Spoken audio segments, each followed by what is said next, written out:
Okay, welcome everybody. Referral Planning Commission for October 7th. First we're gonna do is stand and say the Pledge of Allegiance. Pledge allegiance to the flag of America, to the republic for which it- one nation, under God, indivisible.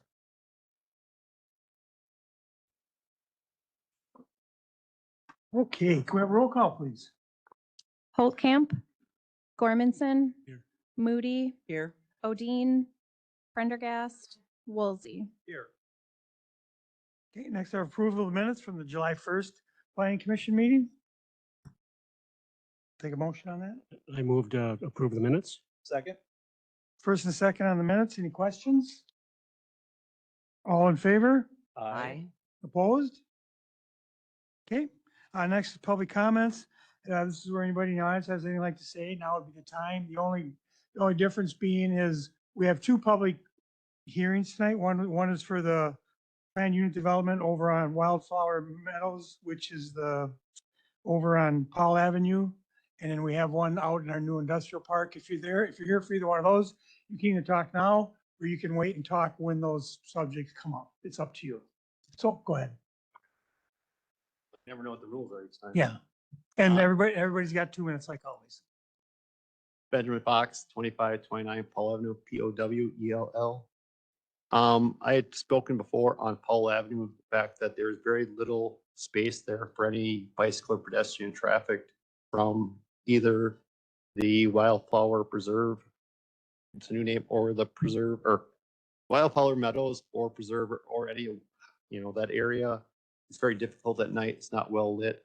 So if you want to go to Quick Trip or things, it's very more difficult there from Collinwood. Also, the naming on that, given my unique connection, I noticed the things like lanes, ways, and other things aren't to what your city's policy are for naming roads. So like the lane in there is not technically a lane to your policies. So I'll have that one overall. And I'll say that. And then on the Man Valley one, I don't think that development ties well into dry run over to the Sanctus. Once again, if you're trying to go from that new development to the Sanctus Park, which is one of your regional parks, there's not a good way to get there. You're either going down the M with high speed traffic or other things. You have a pickleball / basketball court there that's next to the road. You have a community garden there when you're going to grow to share, which is a community garden in there. So I'd like to see better flow from the backside of that buildings or groups to the Sanctus Park down through dry run and the school district property. And with that, I thank you. Thank you.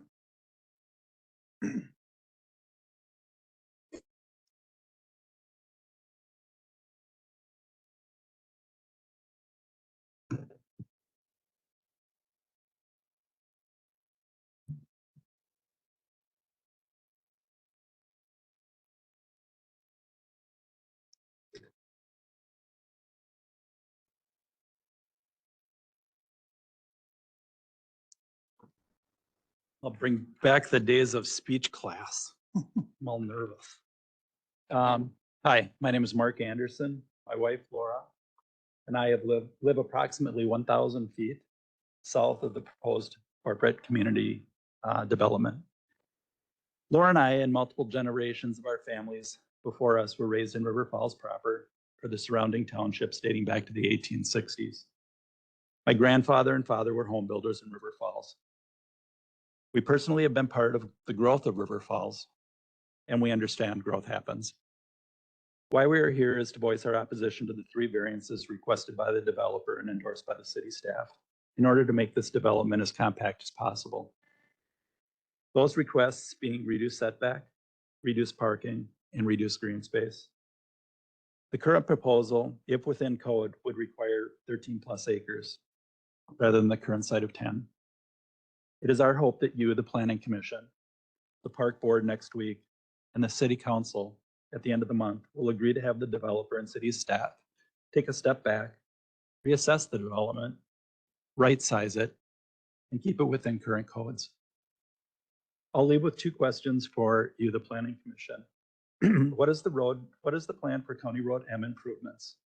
In particular, the pedestrian walkways, which do not exist. Secondly, will the paved path from DeSantis Park be completed before the development? With the current configuration of the paved and natural surface trail, the majority of the pedestrian traffic from this development will utilize County M. Even if the paved path is completed, those in the affordable housing building, because of its proximity to County M, will still use County M as their main pedestrian pathway into River Falls. Thank you. Thanks.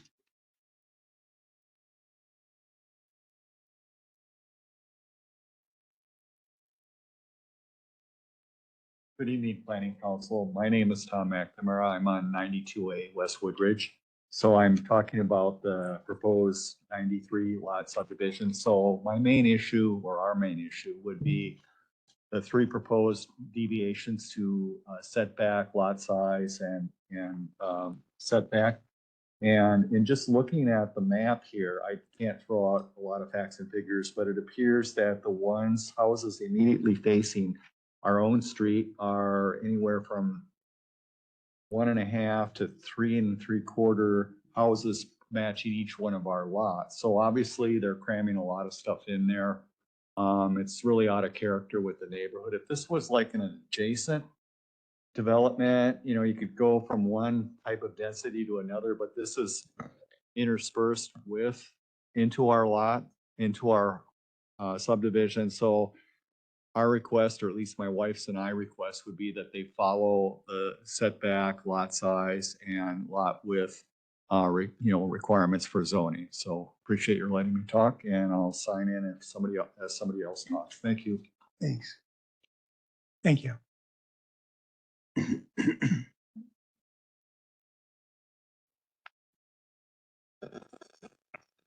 I guess I'll sign in after. I am literally less than a sand wedge away from the new development in the industrial park. I'm on 880th. I'm in the first house with the gray detached garage. My concern is the fact that you guys are potentially going to be changing setbacks, codes, and I got to look at it all the time. I just bought this house 3 years ago, put $100,000 into it, and now you're putting the subdivision very close to my house where I'm going to be able to see it. So I'm concerned about property values. How can you guarantee that this is not going to affect my property value? Can any of you? We're just here to listen. Okay. Well, please think of that. I mean, I'm sorry, I'm a little nervous talking about this. No, you're fine. But I completely agree with everything that he said. It's just concerning to me. I'd like you to just uphold the standards that you guys have already have set for our community and right size it. And that's it. And just keep it simple, make it look nice, so we don't, kind of make it look ugly. So, thanks. Thanks. That's all I got.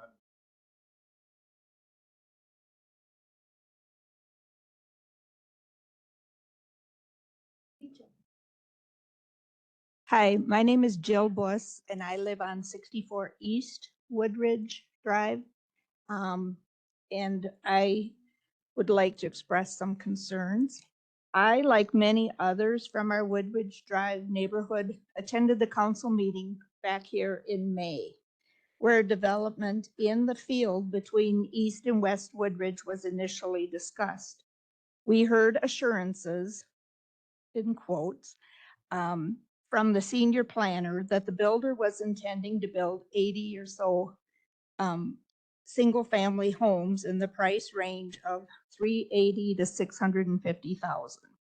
No mention of twin homes at that time. Other concerns about drainage, for example, seem to have been or will be addressed, is what we were told. At least, I don't know about the rest of the people here, but I was reasonably satisfied with the outcome of that meeting. I thought, cool, this isn't going to be so bad. It'll look similar to our existing neighborhoods. So I wasn't like panicked, I guess.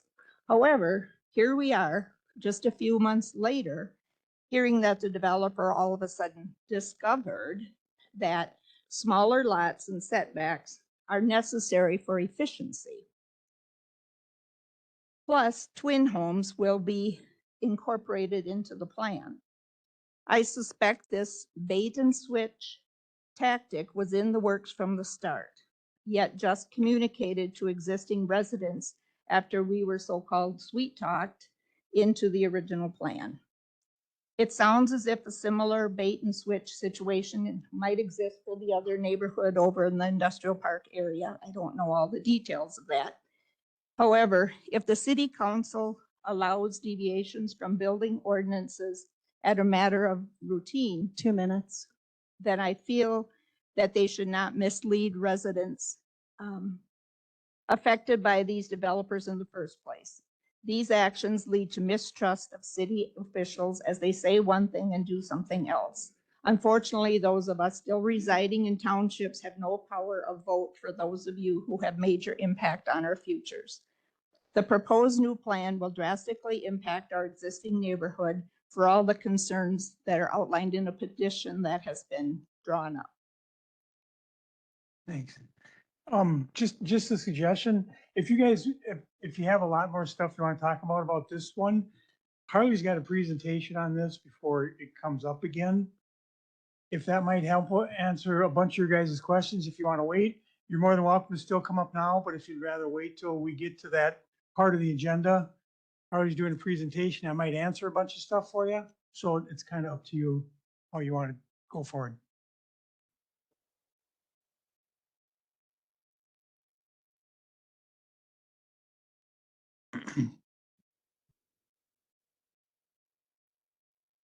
Good evening. I'm Luann Hecht. I live at 69 West Woodridge Drive. And our concern is the pathway or the trail that's going to be just to the north of our property. Our building is really close. The setback is close to the property line. And now with the way the trail is being set up, we feel that's way too close to our house and people are going to be just walking by and touching our stuff, we think. So that's a concern that we have. Thank you. Thanks.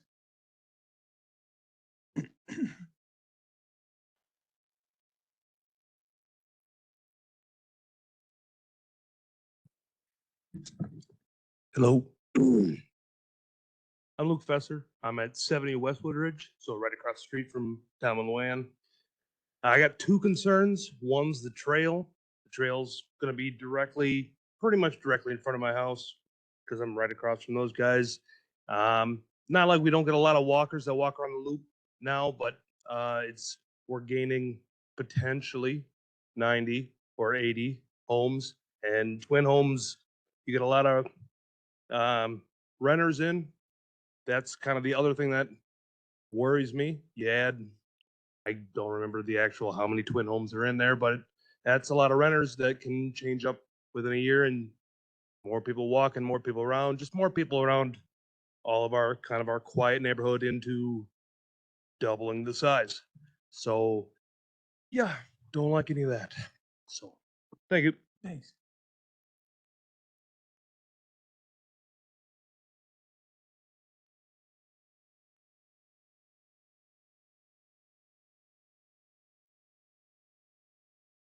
My name is Elizabeth Bowden, and I have something different to talk about tonight. I just wanted to say that, well, again, I also understand that growth happens.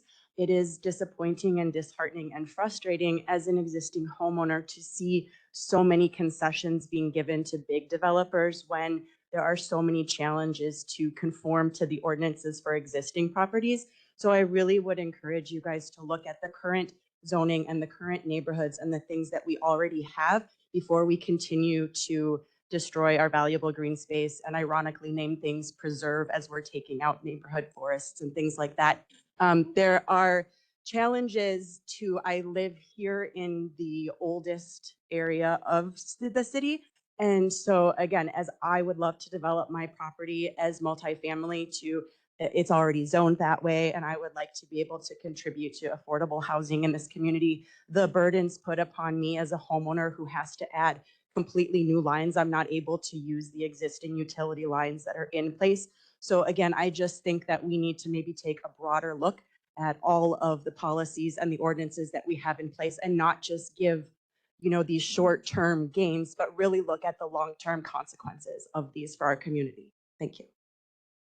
Yep.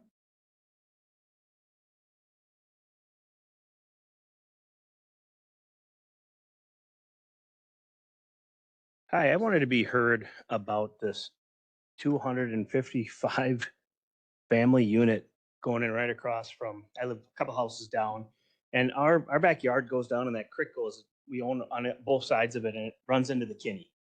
So what is one thing when we're gonna go through this later, I want to address that many people, that I know the wastewater is taken care of in that, but that impact on that waterway into the Kinney. So I'll be really following that. Thanks. Thank you.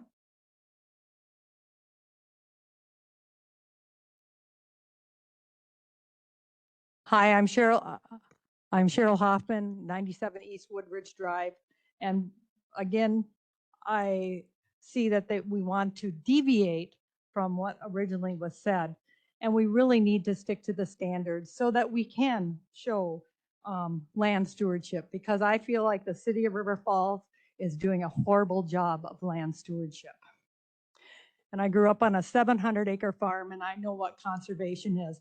And I can tell you, looking at the picture of the plan of 93 homes, if it's improved, on a 24.8 lot, I know that neighborhood, and I know where the water flows. I grew up doing land conservation speeches. I grew up working with the ag agents on erosion and stuff, but I know by putting all those houses in there and not putting park space in there should be a large park in there. I can tell you right now, the runoff in that area, there's areas right now, some of my neighbors can speak to it because they're on the inner loop, that there's flooding that goes through to that field and through to the outside. Thinking of on the west side to, I mean, we lived up there and the kids were able to do the inner tubes down the ditches. And now you're putting all that, so you need to take into account, have your civil engineers look at the volume of stormwater runoff on the property by the roofing, by the concrete, by the tar, and all that needs to be looked at. And when you don't take the time to look at these preventative things, who's going to be responsible for that? We want accountability, and the city hasn't done that for us. Many of us moved to the Woodridge neighborhood out of the city for that reason, because 2 minutes, because they're not accountability. And I see that the builder has complaints against him, according to the Business Bureau. You know, those are things that we would like to look at. We'd like to have reputable builders coming in. We want quality. We don't want things falling apart. So I'm hoping that the city will start doing some land stewardship and start thinking about things and not thinking about putting more houses in and destroying what's here, because it's going to be horrible looking.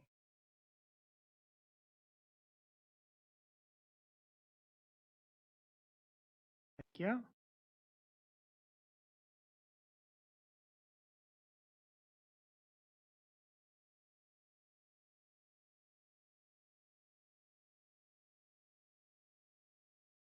Okay, anybody else have anything right now?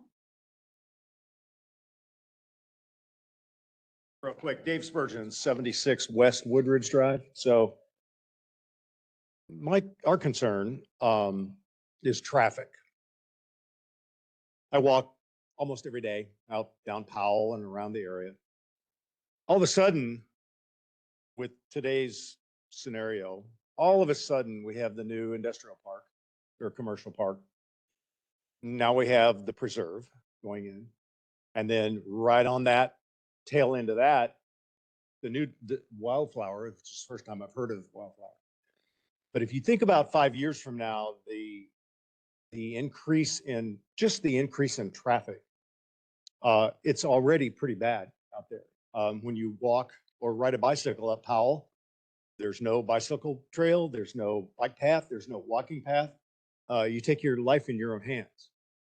And so I think from the density plan that this developer has coming in, y'all better look at that pretty close because it's way, way too dense. I think it should be trailed back about 25 or 30%. A, that's A. B, my wife and I looked at this developer and the commentary from people who have purchased homes from them in other developments, and it's not too good.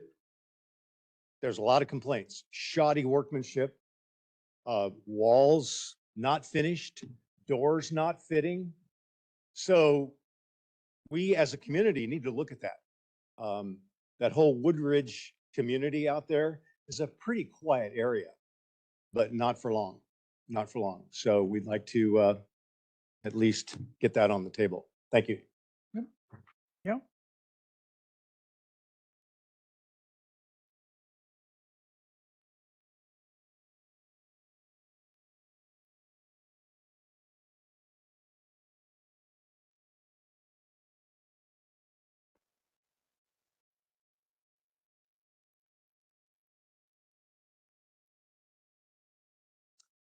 Hi, my name is Matt Ferguson. I was born and raised in River Falls. I went to high school here, went to college here, got my MBA here, deployed with the National Guard unit here, and I own 2 properties, one on Woodridge Drive, one on Oak Ridge Drive. I live on Pine Ridge Terrace, and my entire family, my wife's family, all live within stone's throw of the Powell Avenue development.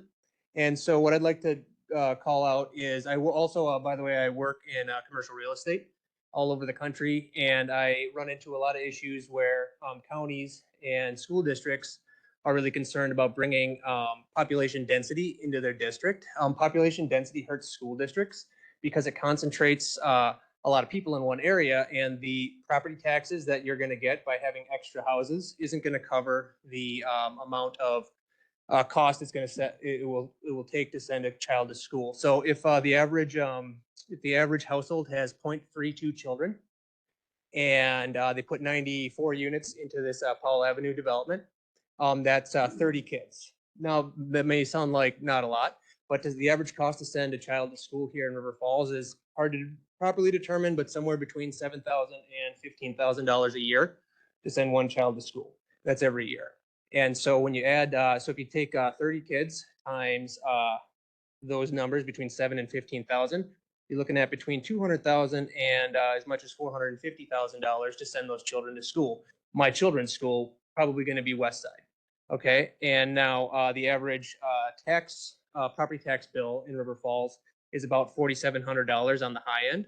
So $4,700 times 93 is $437,000 in tax revenue that you're going to get, that we're going to get as a community from these additional properties being built there. Sounds like a lot, but on the high end, it's going to cost $450,000 to send those 30 kids that are going to live there to go to school, right?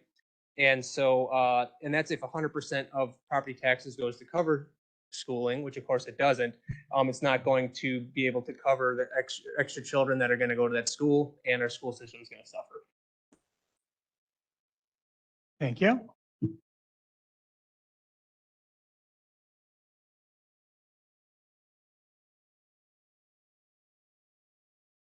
Hi, my name is James Scott. I live on 95 West Woodridge.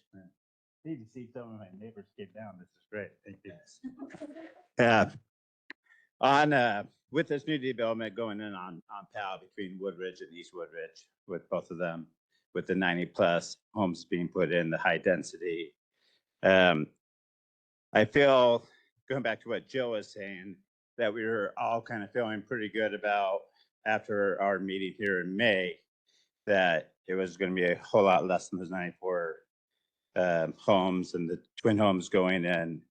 And I felt we were on board with that. And we felt now with this construction business coming and completely switching around and changing it, I feel, as Joe was saying, a complete bait and switch. Get us on board and switch it around. It looks like what they're trying to do is get maximum value, get all the homes where they were gonna have one home, now they're gonna have three in that one lot.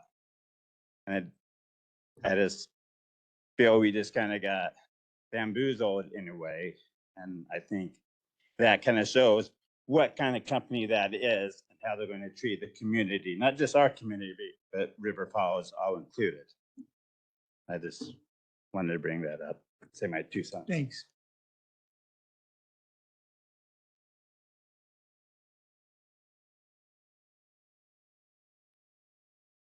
Hello, I'm Laura Schatz and I live at 79 Westwood Ridge Drive with my husband Dave. We bought our home in 1992 and we've seen a lot of growth in that time. I grew up in Chicago, so I know city living, and I've loved living in a more rural lifestyle in River Falls. I appreciate it that we're a tree city and that we have parks and trails in the Kinney, and I love that there's space between our homes to have a garden and for kids to play. And we're not living like right on top of each other. So I'm requesting that the City of River Falls deny JP Brooks' request to deviate from the lot size, width, and setback standards in the Powell Woodridge Drive lot. Instead, I prefer them build within the current standards that's allowed by the cities. As many people have already said, you know, I was at the meetings in May and June where the developer said there'd be about, 3 homes per acre. And now, and they showed pictures of homes with 2- and 3-car garages. So you're kind of assuming the size. Then we received this letter in September with plans for 93 single family and twin homes that the developer is asking, the smaller lot sizes than the city allows. So my concerns with the higher density development is potential issues with congestion and accidents on Powell, limited parking in that new neighborhood, and pedestrian safety. We have a lot of people that love to walk our loop. I'm also concerned, as a previous speaker said, about the strain on infrastructure of schools and parks, emergency services, and also, we're kind of, right across from the hill, and there is a river that comes down off the hill through our side yard and into the field behind us.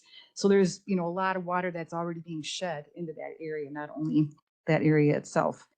And the corner of the proposed new development has got to be less than a half mile to the Kinney. 2 minutes. Thank you. So finally, following this deviation of the current lot standards undermines the public trust in the planning process. It sets a dangerous precedent for future development that unequally applies written zoning regulations. The City of River Falls mission and value statement includes act with integrity by being transparent, honest, and keeping to commitments. Also to put people first with empathetic listening, and I appreciate that definitely tonight. And also to consider future generations by leaving things better than what we find them, and to be mindful of the assets that we inherited. So we're really hoping to reach for those goals and develop responsibly. I've been helping to distribute a petition, and we just started 4 or 5 days ago, and we have, I think, 150 signatures this far, and we'll get that to you guys soon.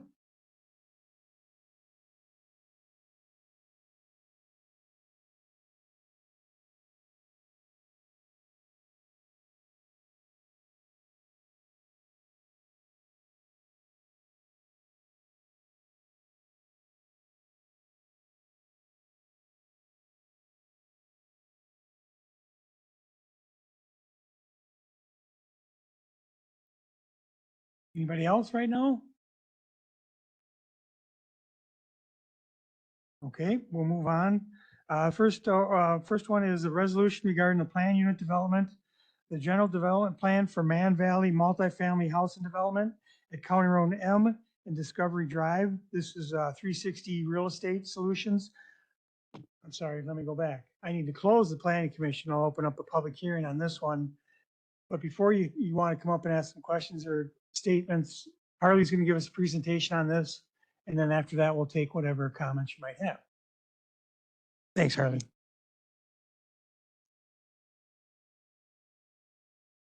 All right, that's showing up for everybody? Good. Well, good evening, Mr. Mayor, members of the commission. I am Harley Melhorn, Senior Planner. The first item before you tonight is Mann Valley Residential, a 255 unit multifamily general development plan. The GDP is the first step in the PUD planned unit development process and establishes the basic right of use and conceptual site design and architecture for a given project. And if approved, development is subject to a forthcoming specific implementation plan, which constitutes the second piece and finalizes the PUD. The subject site is located at the northeast corner of County Highway M and Discovery Drive in the Mann Valley Corporate Park. By way of some background, the site is within the Mann Valley Corporate Park Master Plan.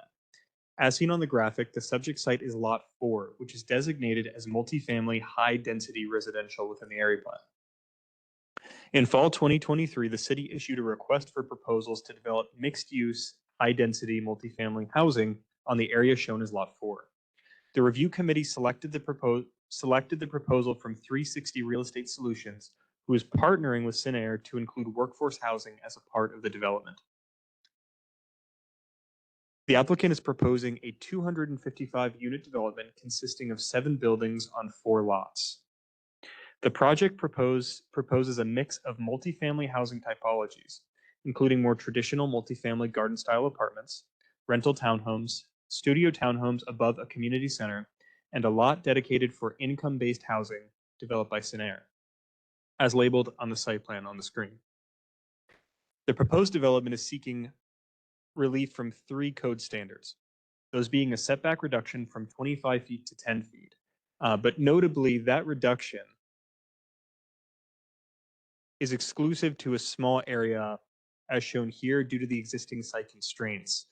Though this does technically reduce the total area setback for the lot, the only place where it's utilized is this location here.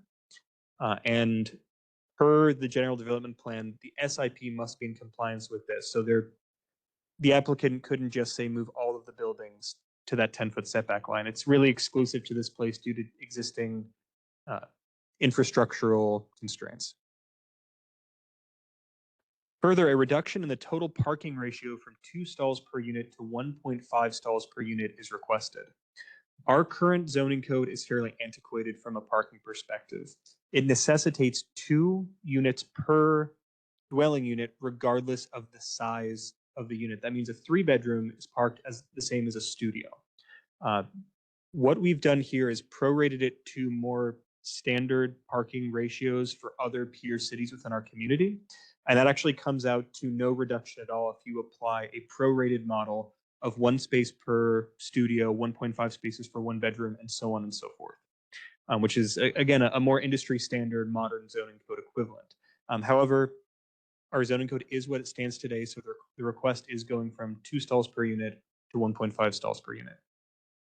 Further, a reduction in the proposed open space is requested from 1,200 square foot a unit to 837 square foot a unit. Again, to explain that a little bit, our zoning code does not consider amenitization as open space per se. It has to be usable open space, so the quality of the space has no bearing on our current zoning code's interpretation of a given amenity, meaning something like a pickleball court, a gym and rec center is the same as an unimproved field. So hence the 1,200 square foot to 837 square foot deviation.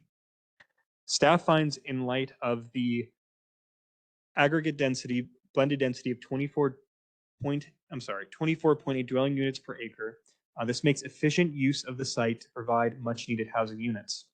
Further, the inclusion of 50 income-based housing units provides for a supply of much needed affordable housing units as identified by the 2022 River Falls Housing Study, which is one of our critical housing typologies that we're lacking within the city of River Falls. Moving on to architecture, the proposed architecture features a unified style with some variation based on the housing typology. The buildings range from 2-story to 4-story, but keep similar materiality and massing. All heights are compliant with our current zoning code.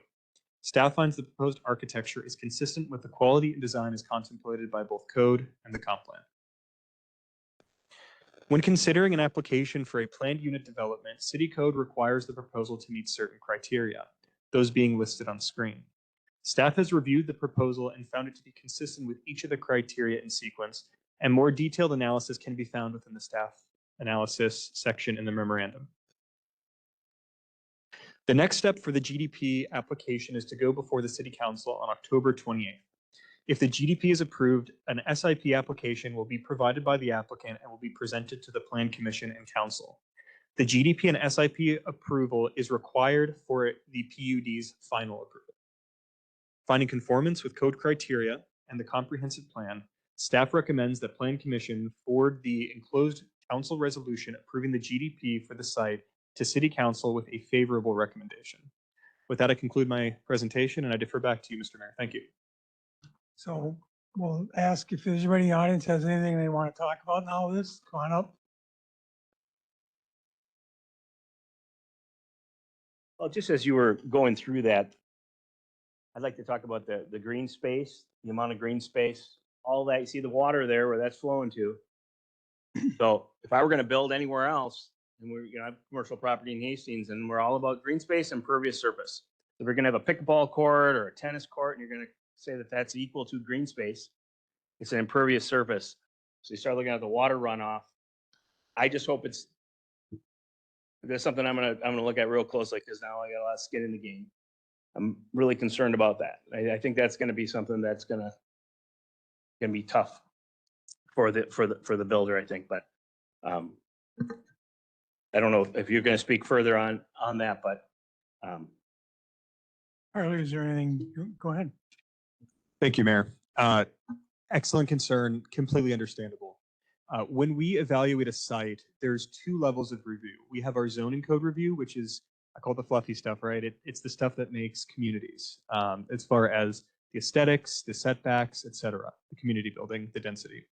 The second piece of review is our engineering standards. Those are separate pieces. And so regardless of the amount of green space, hardscape that's proposed in the amenities, they will have to meet our drainage requirement, flat out. We're not giving any deviations to any sort of retention or drainage. They will meet our standards, and this GDP is the first step in that. There's basic grading plans provided, but they have been approved conceptually by our city engineer. The SIP, which is the second part of this, will be reviewed meticulously for compliance with our engineering standards, as mandated by the state and our local codes. This will meet standards for engineering. just, we're talking 10 acres, 255 family units. I mean, that's pretty impressive. I don't even know how you can pack that many in there and still meet the standards. But you're saying it has been. Do you mean drainage? I mean drainage, I mean green space. You got, is that Connecticut priority watershed? It does go into the Kinney. Are you guys, has that been something that's been talked about? I understand your concern. All I can say on the matter is that from an engineering perspective, it will be completely compliant with our codes. We have very stringent standards on protecting our watershed, and our engineers work very hard to prevent illicit discharge to the Kinney. Thank you. Anybody else? Going up? So I don't really have a problem with density. I see lots of reasons for the density in terms of efficiency and so on. But the amount of open space variance is huge here. You're talking a third, basically, of what your current standards require. You're reducing it by 1/3. And I think you do need open space, green space, not just pickleball courts and other things that don't have buildings on top of them, but you need green space. I mean, you have a very difficult job balancing the needs of the developer, but also keeping in mind what other people have said here in terms of maintaining the quality of life that River Falls is well known for. And cramming 280 some houses into 10 acres doesn't sound to me like you're keeping the future and the quality of life foremost in your minds here. Thank you.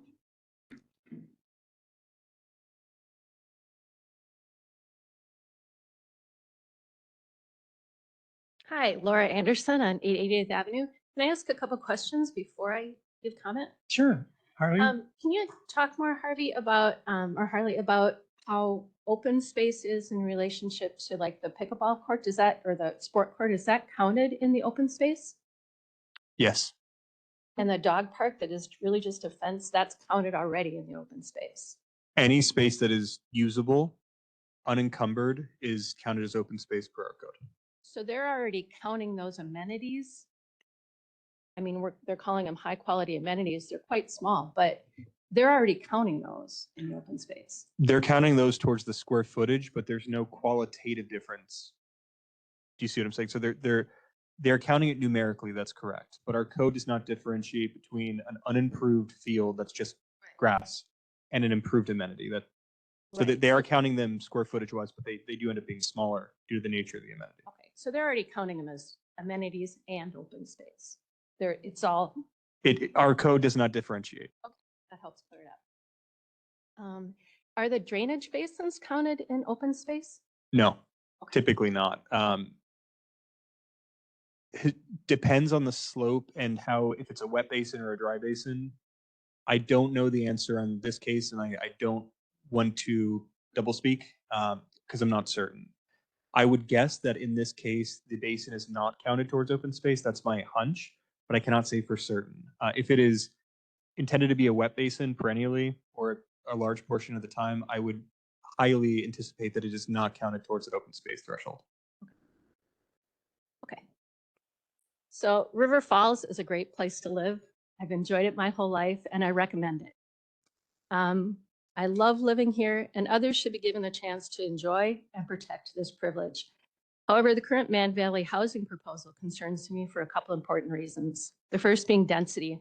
Even by the city's own standards, this proposal of 255 rental units on 10 acres of land is way too much. I'm puzzled about why 360 Realty would even bring this to the table, given that they don't meet the standards the city of River Falls has set as appropriate. They're asking for a variance to reduce the open space from 1,200 square feet per unit to 857, not just for one home or two homes, but for 255. They're trying to shoehorn 255 homes in a space made for 2/3 of it, squeezing 13 acres of home into 10. Now I get this meets profit goals, but not so much quality of life, their aesthetic or community goals. And I get it, 360's job is to make money, but it's the city of River Falls' job to ensure that their plans meet our standards and actually improve our committee. I know they promised high quality amenities, but a small sport court, a dog park, and a small garden are not nearly enough to compensate for that much density that they're proposing and the variances they're asking for. Now, to say this is a good use of land feels a little disingenuous when you consider that there's over 250 acres of property that River Falls owns and is zoned as commercial and industrial right next to it. Could we spread this complex out to include some more of that to make it a little healthy and a more sensible neighborhood? 10 acres is less than 4% of that entire complex. To say DeSanctus Park is a half hour away or half a mile away. It is beautiful and it's well loved and I hope people will use it, but it doesn't actually make it right or justify reducing the open green space where residents will actually live. While there isn't time to go into tonight, there are many reasons why open space requirements are important or River Falls would never have bothered to introduce them. And I applaud the plan to have 50 units of income-based housing available, but it's wedged into a tiny corner overlapping the boundary by 15 feet, and it doesn't have a welcome or incorporated feel to it. It feels like an afterthought, an embarrassment pushed into the corner. It's also on a dangerous road with no buffer of any kind. It's also 2 miles away from the city center and the services like groceries, healthcare, education, and retail for low-income people who may or may not have a vehicle.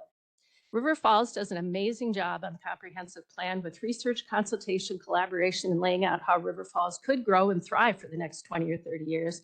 And I felt really proud to read it and encouraged for our future here. And yet tonight, with this current plan that does not line up with those goals, I feel discouraged, pessimistic, and even a little angry.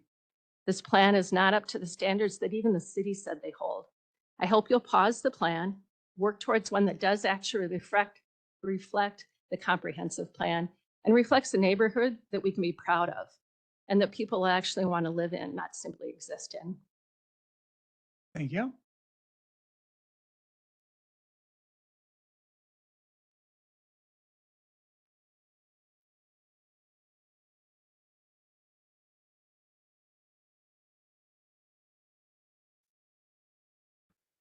Hi there, I'm Linda Foster and I live with my husband on the corner of 880th and County Road M.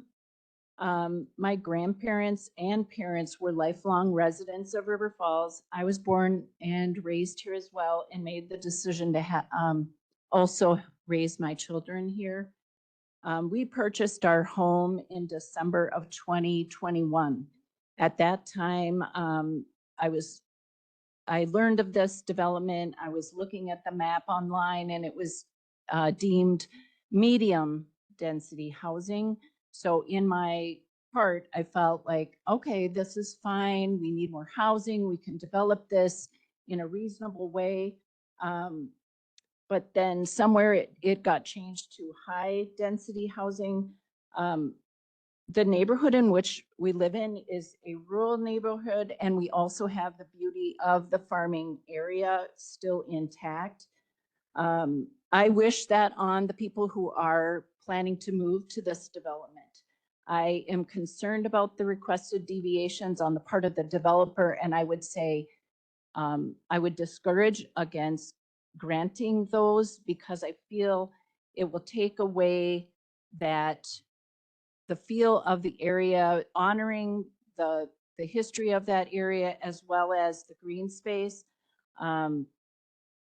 Given this 10-acre plot of land, I feel 255 units is outrageous, and I would ask that we pause to make sure that this development is reasonable and that the people who are planning to live in this area have a nice housing option and maintaining the values of our neighborhood and feeling that they are part of the community. I'm also concerned about the safety along County Road M.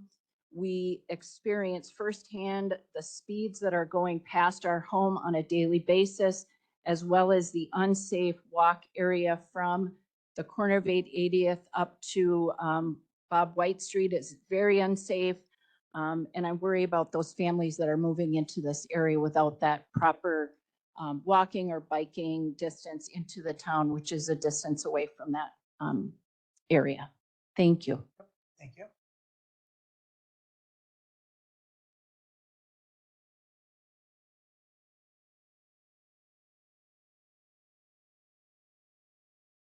I would really encourage the commission to consider, again, the families that are coming into this community. When we look at large density developments like this, the tax revenue that, again, is going to put the burden on our schools. We already, when the school district has to ask for referendums, we have so many property owners that are really angry and upset and don't always want to pay for our really wonderful quality schools that we have.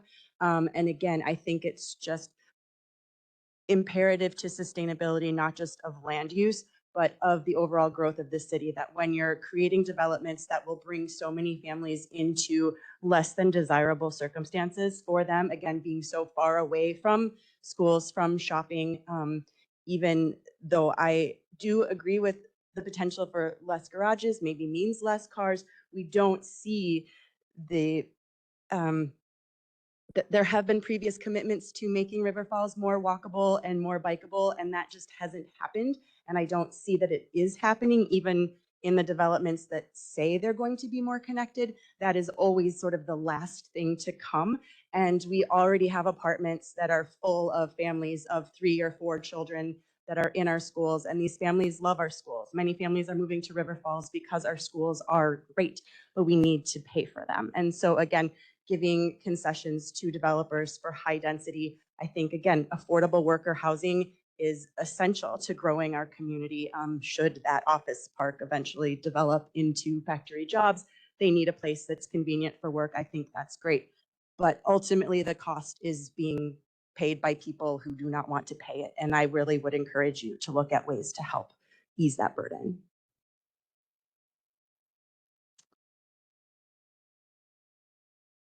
Anybody else? Question. 5 units, I've already signed. 255 units, how many people are? Could you please stand at the mic, sir? Yeah. If there's 255 units, how many people are going to be living in there? Roughly. You have to have an estimate. I don't in front of me. It would depend on the unit split, which I don't have on the top of my head. I mean, you can imagine that a 3-bedroom is far different than studios.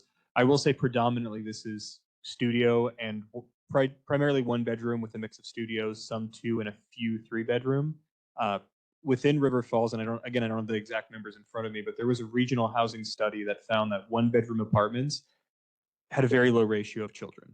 Okay. So I mean, typically it's 1 to 2 people in a 1-bedroom.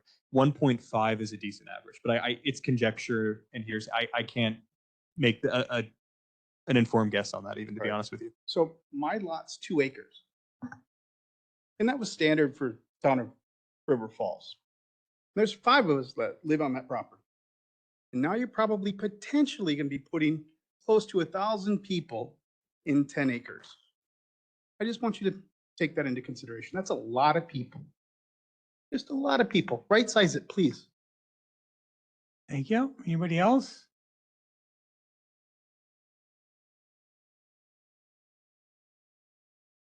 I live on 880th. Can I get the picture up of the buildings that is being proposed? Mayor.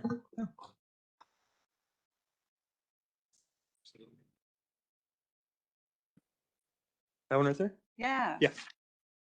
Okay, now we moved to River Falls about 10 years ago. We also we're in with this group, but we live on 2 acres. The reason we moved to River Falls was because it was a small rural community, single family homes, a few apartments here and there. And as we've moved here, since we've lived here, we now have classes and my note taking. We have the Upland, we have the Current, we have Milltown Residences, which is a 360 thing. Those 3 alone still have 49 units available. Then we have Thompson Heights going in. We have with twin homes. We have Brook Green Townhomes going in. They already have what is finished are still available. So we have all these units coming in. We have the twin homes going in on can't remember the name of it. The Preserve. And then now this Woodbury looking building. I see these going up in Woodbury. So I don't know if we're trying to become Woodbury, but to me, River Falls is very small, not small thinking, but people come here for the river, for the kayaking, for the, 255 people in this plus all the 93 and all that. Are these people that are living in these places contributing to River Falls? Are they working in River Falls? Are they paying the taxes in River Falls? We've had people talking about the schools. What about the fire department? What about the police department with all these people coming in, more traffic? Now, I'm a homeowner, so I'm paying taxes. 2 Are the minutes. renters paying taxes? So that's my 2 minutes are up. But please, I don't want to live in a place that looks like Woodbury. Thank you.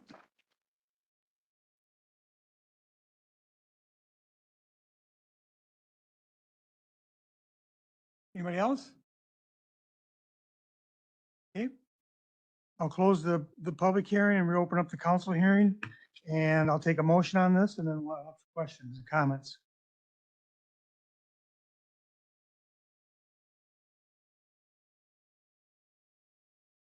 No motion? Okay. We'll move on. Next thing, I'll close the council hearing, or sorry, not council, but planning commission hearing, and open up a public hearing on resolution regarding the plan unit development, general development plan, and preliminary plat for Wildflower Meadows, a 93 unit single and 2-family neighborhood development on Powell Avenue near Winter Street. And yep, Harley's going to give us a presentation on this. Do we need a disposition for that item, whether tabled or not? Or can it? So I'm assuming that the plan commission is looking for this to go to council with no recommendation? No recommendation. Okay. Okay.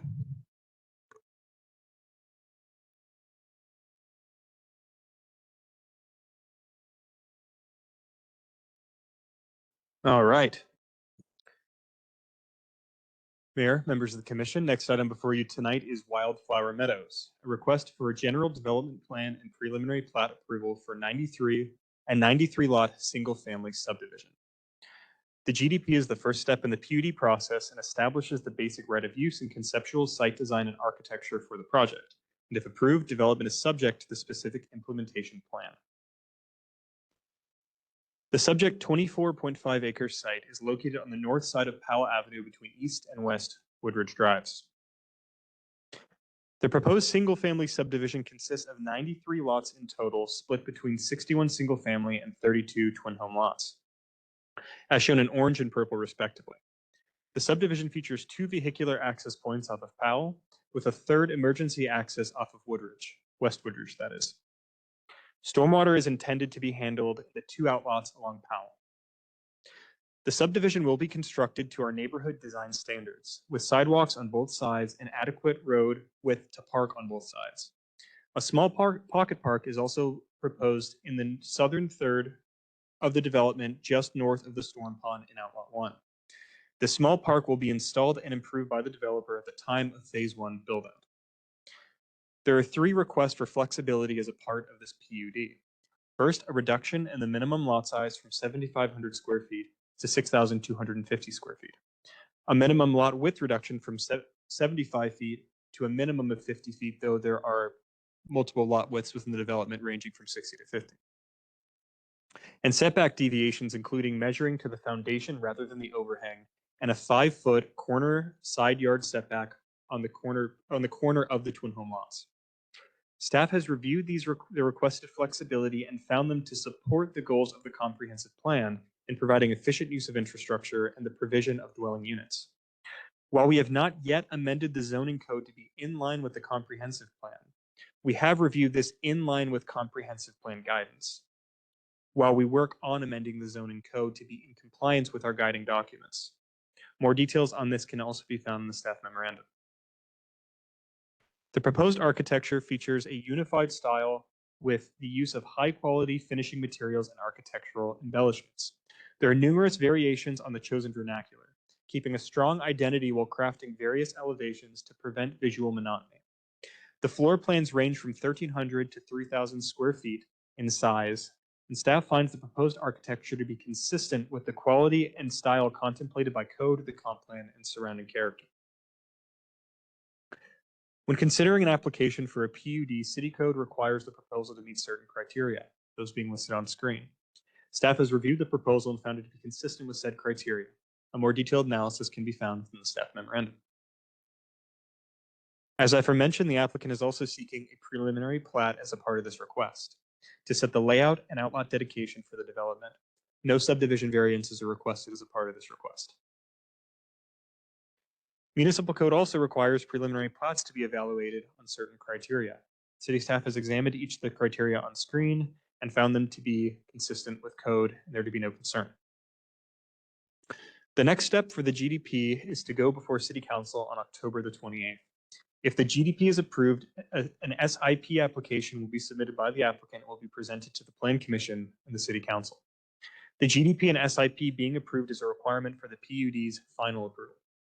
Finding conformance with the comprehensive plan, staff recommends that the Plan Commission forward the enclosed council resolutions approving the GDP and preliminary plat for the site to the City Council with a favorable recommendation.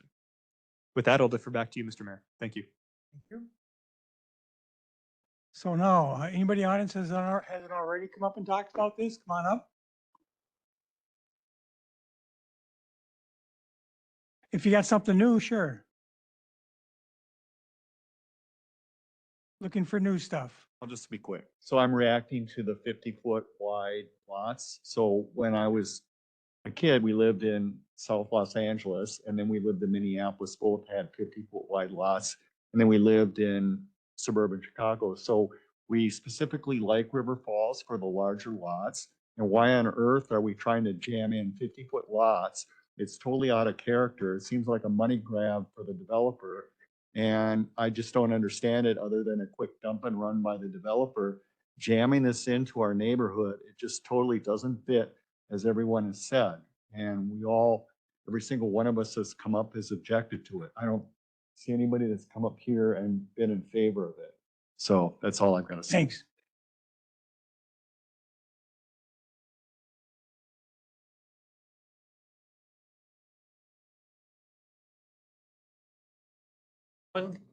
Lived at 60 West Woodridge, and I was kind of flabbergasted when I seen Harley put this picture up of all the houses. And the lot size is gonna be 50 feet. There's a double and a single garage door there on one of these buildings, and on 1, 2, 3, 4, 5 of the buildings have those on there. Can't physically put that on the lot. Excuse me? Can you please speak into the microphone? You can't physically put that on the lot, that big of a building. How far are you gonna be from the next building right next to you? What's gonna happen when somebody gets a fire?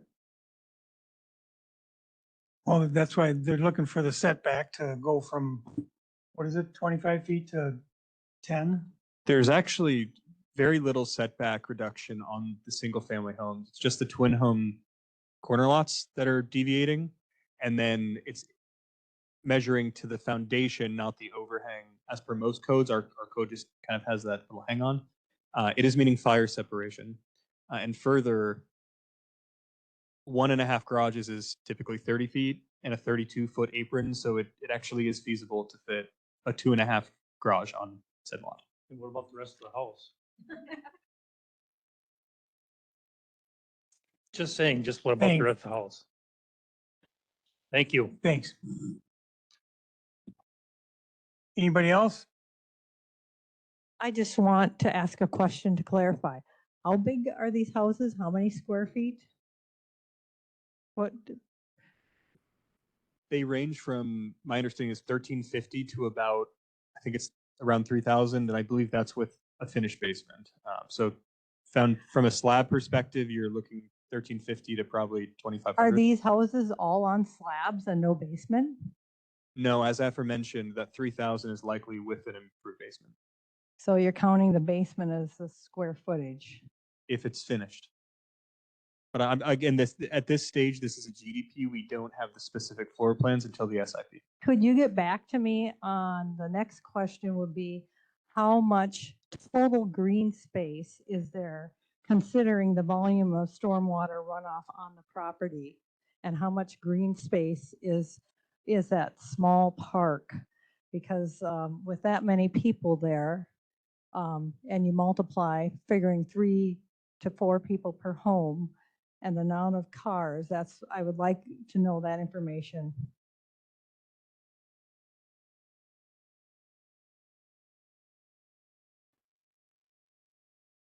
Okay, anybody got anything new? I would just really like to, again, encourage the commission to challenge these developers to think creatively. I know that there are planned communities on small spaces like this. I understand why people are so reactive to me, I struggle to reconcile the design of the houses and the design of the community. I know that I have seen examples of much more creative thinking where they're not taking a traditional suburban style home that looks nice on, a half-acre, quarter-acre lot and then cramming it into this smaller scale development. I really, really, really would love to see the commission challenge developers to come to them with creative solutions.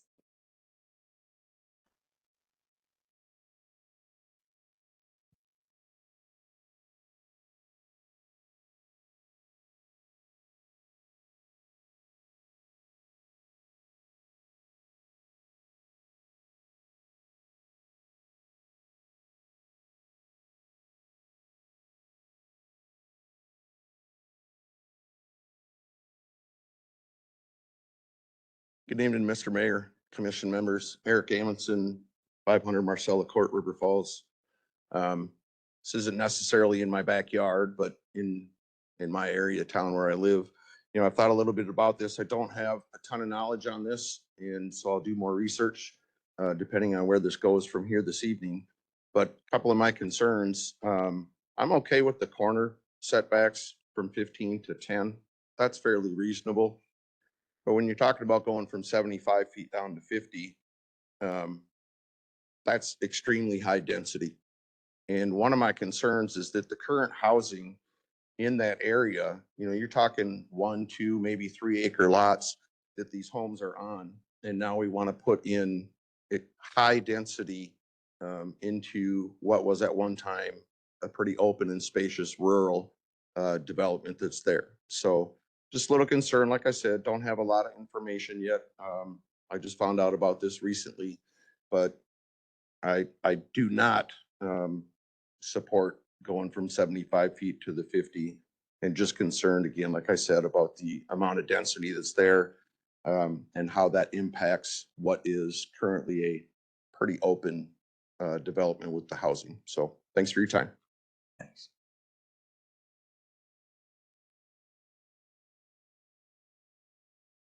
Hi, I do have a question.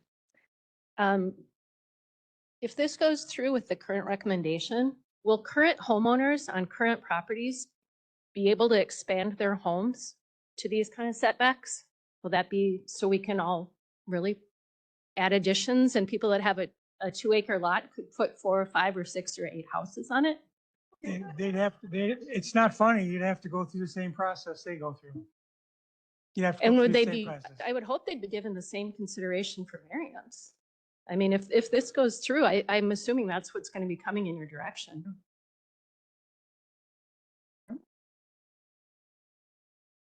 Anything else? Hi, my name's Deb. I live over on M, closer to Distinctus Park. And I'm concerned about having these big buildings here too. Where in Distinctus Park, that originally was only supposed to be, I think, twin homes and only 2 levels, and it's 3. When that went up, we all went, oh my God, this is awful. And now you want to put a 4-story building close by it. I think we should stick to what we have. There's reasons why these were already approved, and these developers constantly get deviations from things. And honestly, the lady that was just up ahead of us, as a single homeowner, we wouldn't get the same consideration. So please think about this and reduce it and make it be the way it's supposed to. Thank you. Thank you.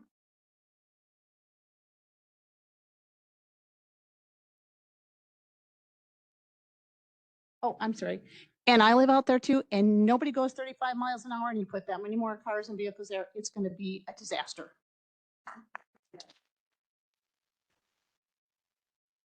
I just have a facetious question. Well, how did they come up with the name Wildflower Meadows when it's far from being anything but a meadow? You know, I mean, it's like a misnomer or a oxymoron or something. I don't know, but Okay. seems like you let's- could let's come up stop- with something let's stop- different. Let's stop wasting everybody's time. If anybody's got anything new, come on up. Hi, my name is Dylan James, 58 or 50 East Woodridge. My concern is about the park size. We'd just like to in for a little bit more. I'm kind of trying to read this. It's showing park size with open green space. What is the size of that park going to be? Off the top of my head, I believe the actual usable space in the park is going to be around 6,800 square feet, Okay. including a small play area. I would just like to request that you guys consider, maybe if I have a 1-year-old, I love going to the parks. If we could kind of work into the plan to expand that, so that all the 180 people that are coming plus families can enjoy a nice spot for everyone. Thank you. Thanks.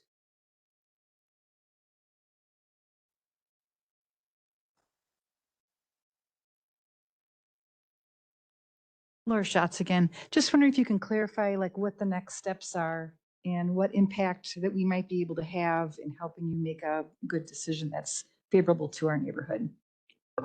The next step from here is for the city council to hear it on October 28th. That will be for the general development plan, which is the first step in the planned unit development.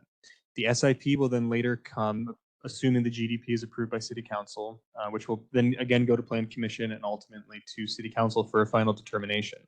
The PUD is not approved until both the GDP and the SIP are approved. In the SIP, the specific implementation plan must be substantially conformant to this plan that they're proposing here tonight.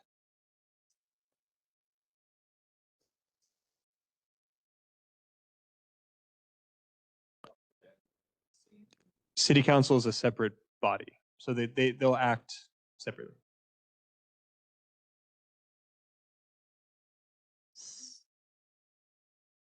Sir, They're going to be there. can you please come to the microphone? Thank you. So the next step in the process is how do we make sure that our concerns that all of us have voiced here get to the city council, like unfiltered? Because there's a lot of, I think everyone here is objected to this, but how is that going to be communicated to the city council so we just don't show up and it's a done deal? Approved. I suppose two things to that. The mayor does chair this meeting. And then secondarily, it is a public meeting, so you are able to come to that meeting as well before they vote and speak on your behalf. Yeah, and there's going to be a petition presented with like 150 plus, if not more, by, shortly against this. Thank you.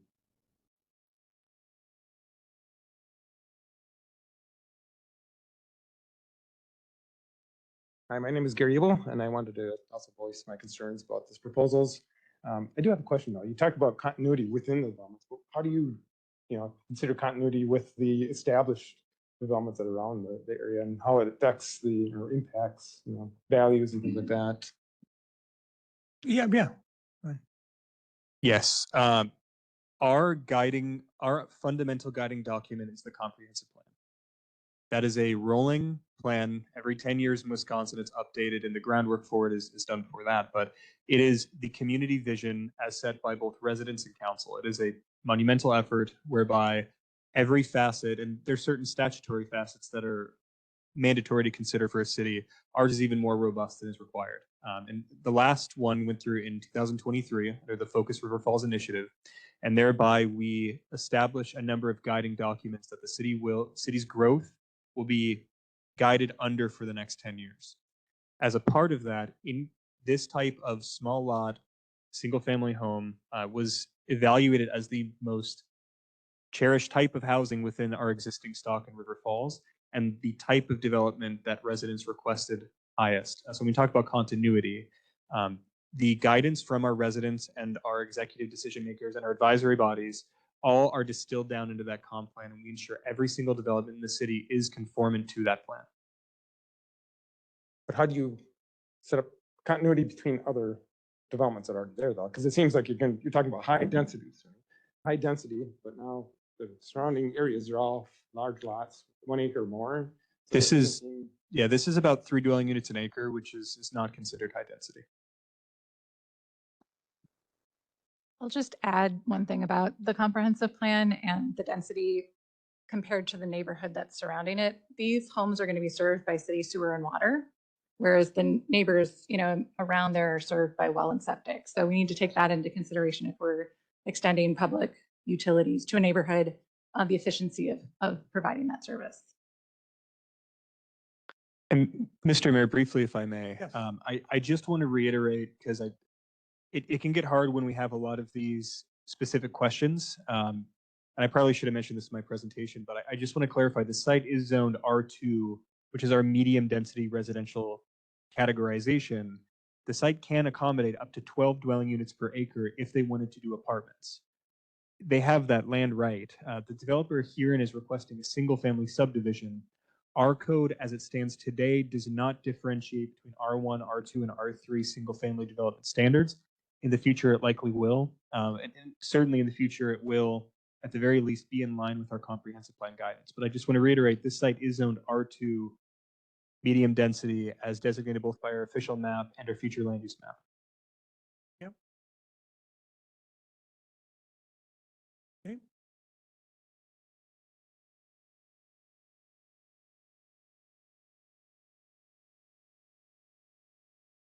Good evening, Mayor, members of the commission. My name is Paul Tabone with JPB Land. We are the development arm for JP Brooks Builders, 13700 Reamer Drive in Maple Grove. I imagine that I have 2 minutes, just like everybody else has had. So I will go ahead. If you can make some people happy, answer some questions. I'm happy to stand, and I wanted to address the commission, introduce myself, and then let you know that I'm available to stand for questions, and I can take a crack at addressing some of the questions and comments if that's something that you'd like to have. So I'm going to try to kind of distill it down into a few different categories because we've covered a lot of ground in the last, half hour, 45 minutes. So there were comments made on setbacks, lot sizes, and overall character of the neighborhood.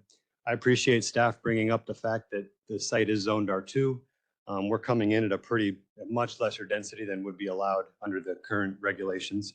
Townhomes and apartments are something that we looked at, but decided against it. Given the character of the surrounding area with single-family detached homes, we thought that would be the best approach. One thing I wanted to bring out, there was a comment about minimum lot sizes. Now, the minimum lot size in this community is 6,250 square feet on a lot.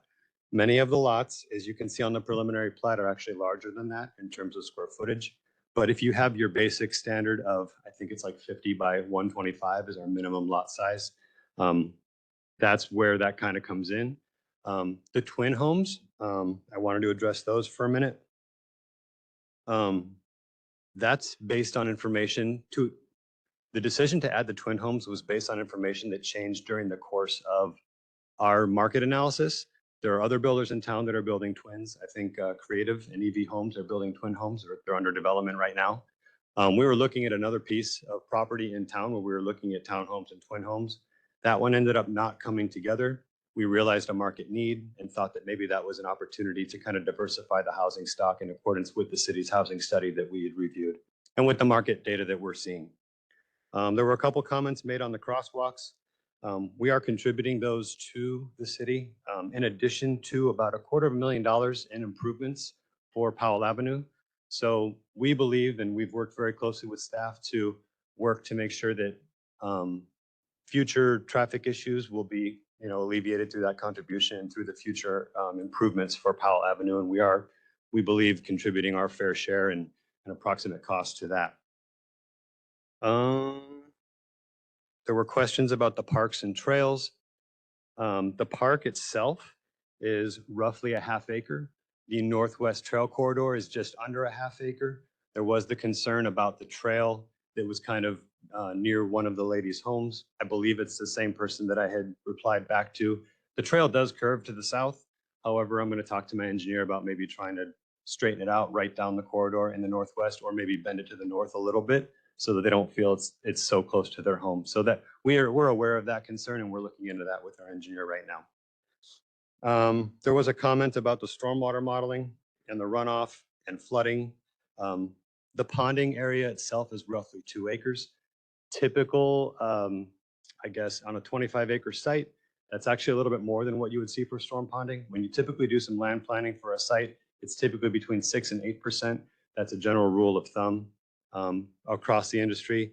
We're actually a little bit higher than that at 2.5 acres of ponding, or 2 acres of ponding. I guess we're coming in right between 8 and 10. So we are on the high side of that percentage. We have run the stormwater modeling. We've met a couple of times with city engineer and worked through that. And we believe that our modeling is adequate, and our engineering team is aware of the fact that there's water in the area. Couple of things to bring up with that. I'm not trying to get too far into the weeds because I'm not an engineer, but pretty familiar with some of the stormwater coming through here. We do have an oversized drainage and utility easement with a swale on the eastern portion of the site to address that stormwater concern. In the existing condition, there's a whole lot of stormwater that's coming down the east side of the site from some of the culverts in the area. And so we are working to make sure that that's adequately addressed, and adding stormwater infrastructure such as catch basins and lines that will convey that stormwater runoff during a major storm event into that pond. And so we believe that we've adequately planned for that, and we'll continue to work with staff as we move forward with final design. I think that's most of it. There were comments about strains on infrastructure, park services, fire, police. There are impact fees that would be associated with that. We are making not only are we dedicating a public park, but we're also building a play structure, or we have the prototype included in our proposal to the city. And we're working through that as well. So we believe that that will be a pretty nice public benefit, in addition to the trail corridors and the sidewalks on both sides that staff has communicated to us is very important to the city, and that we're working with them on in terms of the design and the overall vision of the community. So I covered a lot there. I'm trying to keep it short, but I wanted to try to alleviate the comments and concerns that were brought up during public hearing. And I'm available to stand for any more questions as well. Okay, we'll keep you on our back burner. Thank you. Thanks. And I guess as we're moving forward, we are excited to be here. It's a great site. River Falls is a place that we're really interested in being. The staff has been great to work with, and we would very much appreciate your support this evening. Yeah.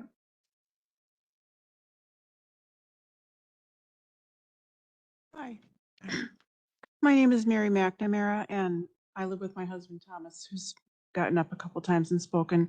92A West Woodridge, so I'm mostly concerned about the development proposed between the east and west and then north of Powell. We've just been in River Falls for a little over 3 years, and we really do enjoy the small town flavor. But I want to say too that River Falls, I know you're this town is very proud of the nature that is currently here, near the Kinney, the whole surrounding area. And it just seems, we haven't been here that long, but it seems like it's rapidly disappearing and being replaced with homes that could be anywhere. And I know you do consider yourself a tree city, and we love the trees, we love the nature. The deer, the animals, they need some land too, and it just seems like it's all going very fast. And at what price? That's all I have to say. Thank you.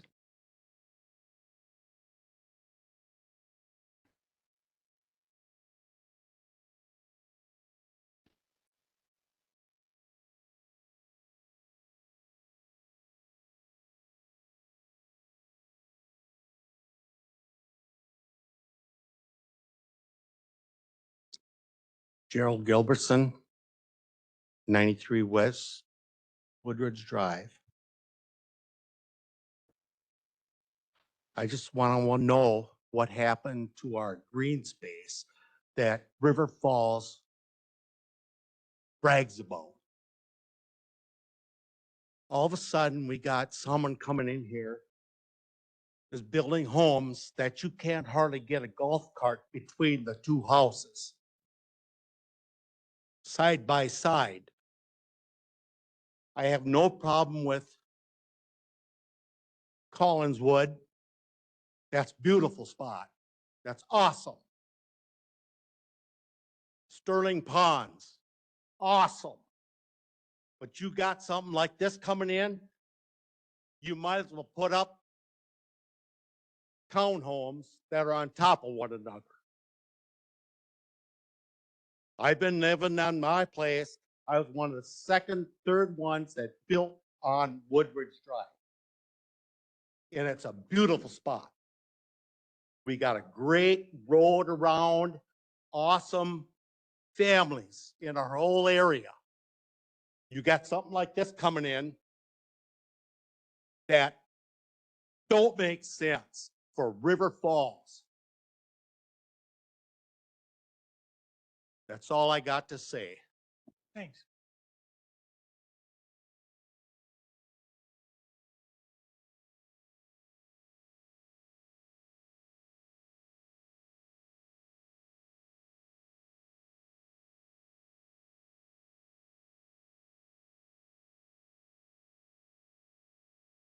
Okay, does anybody have anything new?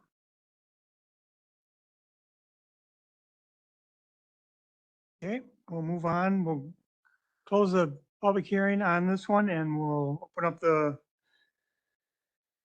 planning commission, and I will take a motion on this so we can have a discussion. Okay, I'll make a motion for resolution regarding the plan unit development agreement between, or development plan and preliminary plat for Wildflower Meadows, a 93 unit single and 2-family neighborhood development on Powell Avenue North. Do I hear a second? No discussion then? Nobody wants to talk about it? Okay. Mr. Mayor, point of order. Yep. If I approve or if I second, Yep. does that mean I'm We're in just- favor of it or No, all we're doing is we can discuss that and then we'll vote. If you don't want, you can just vote no or yes. I'll second for Yeah. discussion? Okay. Just have a couple of comments I would like to make. People in the audience must think, what are we doing up here? Well, we have a comprehensive plan and we have a housing study. And we are guided by that housing study, and staff works with developers that come in, and we don't get to pick and choose developers. Developers come in, correct me if I'm wrong, they come in and they have a product and they want to build. And every day in this country, 4,000 people increase our population. Think of any town that's 4,000 population. So keep that in mind, that we have a shortage of housing in this country by 2-3 million units. Quiet. You had your chance. So what we're trying to do is we're trying to balance those interests of the housing study and the recommendations. And we're not trying to be, I'm not sitting up here as a commissioner. It's a voluntary, well, it's appointment. And I do it for the community, and I want good things for the community. And I'm seeing some things in these two developments that are not really pleasing me. And so I'm listening to what folks are saying, but I'm also keeping in mind that other goal that we have, or that the plans that we have, that we are using as our guidance. So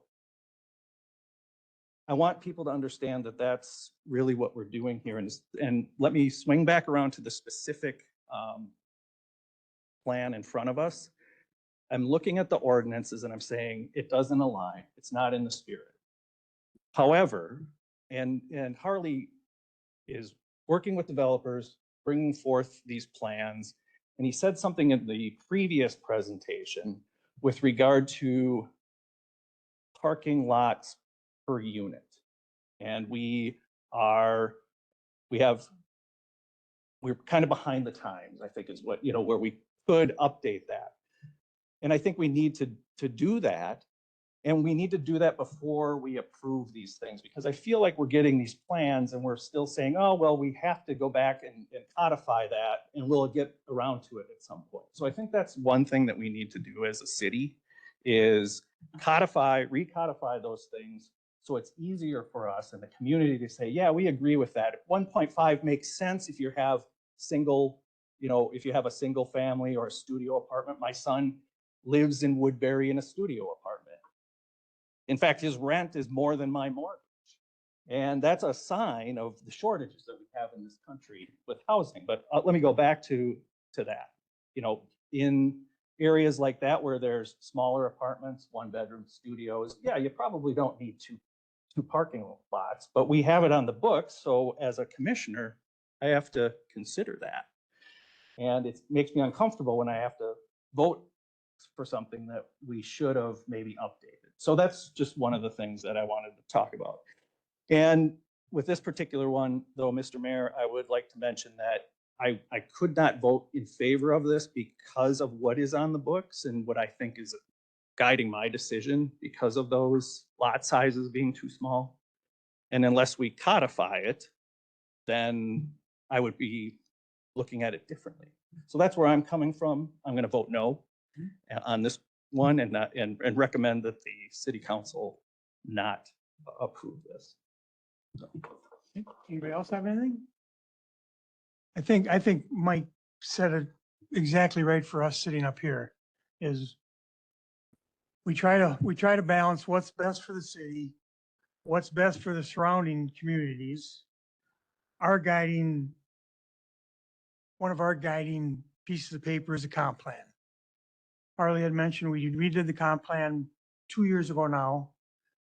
This was, all the citizens of River Falls were involved with this, as many as wanted to be involved with it. They made it very plain and out there that they thought higher density was what we needed to get more homes in, for cheaper housing, for smaller housing, to get more homes in for our homeless, for people that are looking to move from an apartment building or a smaller home to something newer. That's one of our guiding things. I agree with Mike. This is tough because we've been doing this fact of yep, we need to do another PUD, we need to do another setback thing, and we haven't codified any of it yet, like, I agree with Mike. Maybe that is something we need to do. I know we've been trying. It's been going on for a good year now. We've been trying to get this on the books, to get this stuff all updated. Something more important always comes up. I get that. But the more I listen, the more I hear, the more I think maybe we do need to get this up to date on our books before we have to go through more of this. So I'm gonna be in the same boat as Mike. I'd have to vote no on this also. But, And I- Mr. Merrill mentioned that this is also happening in the town that I grew up in, Oakdale. Yeah, it's Same kind of thing where Yep. you know, the demand for the housing and the developers have certain ideas and the codes are, you know, lagging behind perhaps. Yep. And so it makes it harder for a commissioner to decide. yeah, it does. Now, the only reason I vote more, like I said, is because we don't have our ordinances up to date with this, our zoning up to date with this. I like the plan. I like the developers. They've been easy to work with. They've been doing everything they promised to do. I like the way it's situated there. It would look good there. That ain't the problem. It's just the fact that we don't have everything up to date in the books. That's the only reason. So anyways, And just one last thing I would say is that, yes, I think that's 93 units is just over the line. When folks came up and mentioned they were happy or at least mildly satisfied with what they thought was going to be a lower number in the 80s. So that's another part. So, so does anybody else have anything they want to say? No? Okay. So we'll vote on this. Got a first and a second. All in favor? Opposed? Aye. Aye. Okay. Move on to the planning update with Ella.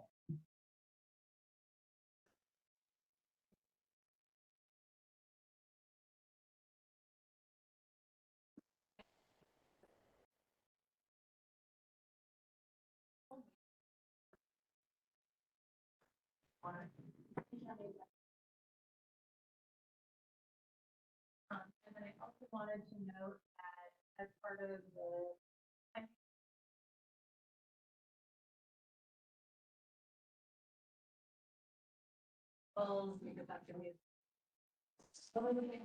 Oh, one of the things that we're working on at the end of this year is working with a consultant to look at the alleyways downtown and between Main and Second and along the Riverwalk. Thinking about how those alleys are used, what utilities and infrastructure are there, and what opportunities there might be if we're reconstructing Main and Second Street, if there's opportunities to enter businesses through the alley, other placemaking opportunities, that sort of thing. So we'll be looking for that report by the end of this year. Okay. And what I didn't say on the microphone before is that we have a Safe Streets Action Plan Task Force meeting on October 20th from noon to 1. More information about that will be on the website in the next couple of weeks. Okay. Thanks. Anybody have any questions for Emily? No? Okay. Could I make a motion to adjourn? Second to adjourn. All in favor? Aye. Opposed?